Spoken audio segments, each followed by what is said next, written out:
আসসালামু আলাইকুম প্রিয় বন্ধুরা, দেখেন আমাদের সাথে আছেন জুয়েল ভাই। জুয়েল ভাই কিন্তু বিভিন্ন বিভিন্ন দেশে ভ্রমণ করছেন এবং কি বিভিন্ন ডিস্ট্রিক্টে বিভাগে ভ্রমণ করছেন, যেখানে আপনার স্পিড বোট বা বিভিন্ন পর্যটন এলাকাতে গেছেন। কিন্তু আজকে জিজ্ঞাসা করবো ভাইকে, এই যমুনা নদীতে মানে নিজ বাড়িতে কেমন লাগে আসলে ওই ভাইকে। ভাই ভাই আসলে নিজ বাড়িতে মানে কেমন লাগতেছে এই নৌকাতে উঠে। আসসালামু আলাইকুম। হ্যাঁ, ওয়ালাইকুম সালাম। ভাই আপনি তো বিভিন্ন জায়গায় ঘুরছেন, হ্যাঁ। স্পিড বোটে বা বড় বড় ইয়াতেও ঘুরছেন, ঠিক আছে? হুম। খুব ভালো লাগছে আপনাকে নাকি? এই আজকে যে ছোট একটা নৌকাতে উঠাতে আপনি কেমন লাগছে, কেমন লাগতেছে? না, নৌকা আমরা তো নদীমাতৃক এলাকার মানুষ। নৌকা আমাদের কাছে সবসময় ভালো লাগে।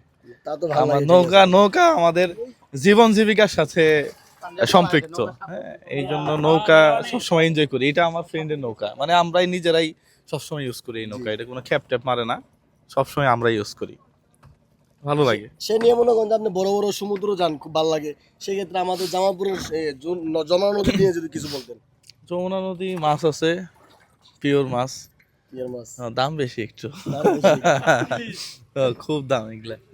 হ্যাঁ, গরিব মানুষ খাওয়ার পায় না, এটাই দুঃখ লাগে আসলে। 1 কেজি মাছ 1200-1300 টাকা কেজি। জি, অনেক দাম। তবে মাছ খুব মজা এখানকার মাছ। কোনো পানিতে কোনো লবণ নাই, কোনো কিছু নাই।